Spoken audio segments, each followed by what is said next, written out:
walal akhiratu khairul laka minal ula. Makanya setelah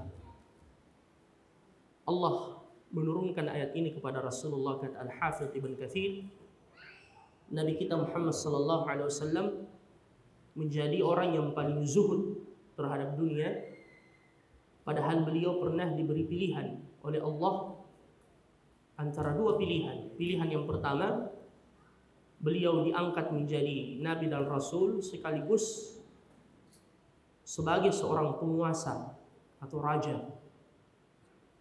Dan ini pernah terjadi pada dua nabi yang mulia, Daud dan Sulaiman alaihi wassalam. Atau menjadi seorang rasul namun sekaligus sebagai abdan, yaitu hamba seperti hamba-hamba Allah yang lain. Dan beliau lebih memilih pilihan yang kedua, yaitu menjadi rasul dan menjadi hamba sebagaimana kebanyakan umat beliau. Jadi itulah rasul kita Muhammad sallallahu alaihi wasallam. Makanya Umar radhiyallahu anhu pernah mendapati Rasulullah tidur di atas pembaringan atau di atas tikar yang kasar bahannya dari pelepah kurma dan berbekas di pundak Nabi. Ini pernah dilihat oleh Ibnu Mas'ud dan juga pernah dilihat oleh Umar ibn Khattab. Ketika dilihat oleh Ibnu Mas'ud berkata, "Ya Rasulullah, kami meminta izin kepada Anda untuk menghadirkan alas yang lebih baik dari ini."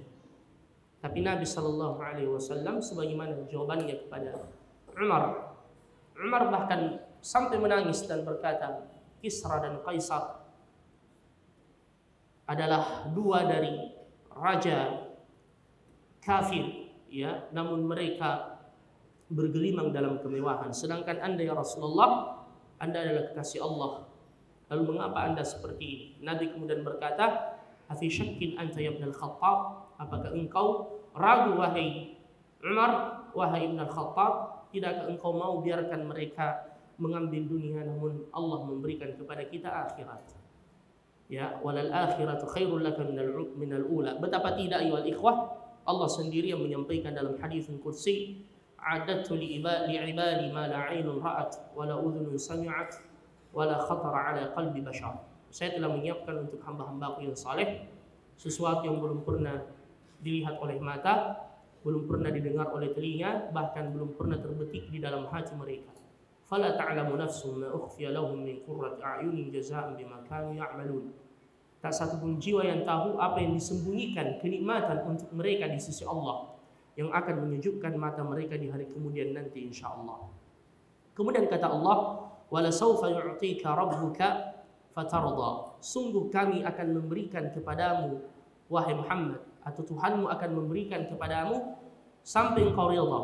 Pernah suatu malam Nabi sallallahu alaihi wasallam membaca firman Allah yang terdapat dalam surah Ibrahim, ya, yaitu doanya Nabi Ibrahim alaihissalam, wa idh qala Ibrahim rabbi ij'al hadzal balada amina wajnubni wa baniya an na'budu al-asnam rabbi innahunna adlalna katsira. Kemudian faman tabi'ani fa innahu minni wa man 'asani fa innaka anta al-ghafurur rahim. Ini perkataannya Nabi Ibrahim tentang umatnya. Faman tabi'ani, siapa yang mengikutiku ya Rabb, fa innahu minni, sesungguhnya dia bagian dari umatku. Wa man 'asani, namun siapa yang bermaksiat, tidak taat kepadaku, ya, Ibrahim tidak berkata sesungguhnya dia bukan dari umatku, tapi beliau berkata fa innaka ghafurur rahim, sesungguhnya engkau Maha Pengampun dan Maha Penyayang. Kemudian juga beliau membaca perkataannya Nabi Isa, ya, juga dalam doa yang disebutkan dalam Al-Qur'an, in tu'adzibahum fa innahum ibaduk. Ya Allah, jika engkau mengadab dan menghukum mereka, mereka itu hamba-hambamu. Wa in taghfir lahum fa innaka antal azizul hakim. Namun jika engkau mengampunkan dosa-dosa mereka, engkau yang Maha Perkasa dan Maha Bijaksana. Jadi Nabi ketika membaca perkataannya Nabi Ibrahim yang mengingat umatnya dan perkataannya Nabi Isa juga yang mengingat umatnya, beliau juga teringat dengan umatnya. Sehingga beliau menangis. Beliau menangis. Allah kemudian berkata kepada Jibril, dan Allah tentu lebih tahu. Ya, dia berkata, ya Jibril, turun kepada Muhammad, coba tanya dia, apa yang membuat dia menangis? Ya, Jibril turun, menjumpai Nabi dalam keadaan menangis. Jibril bertanya, ma yubkika ya Muhammad? Apa yang membuat kau menangis wahai Muhammad? Apa kata Rasulullah? Ummati, ummati, saya teringat umatku nanti di hari kemudian ya Jibril. Beliau teringat kita semua ayuhal ikhwah. Beliau tidak mau ada di antara kita yang masuk ke neraka. Beliau tidak mau ada di antara kita yang celaka. Beliau tidak mau ada di antara kita yang tidak terlihat di dalam surga bersama dengan beliau. Makanya beliau berkata ummati. Jibril kemudian kembali kepada Allah dan berkata, Muhammad menangis, ya Rabb, karena dia teringat akan umatnya.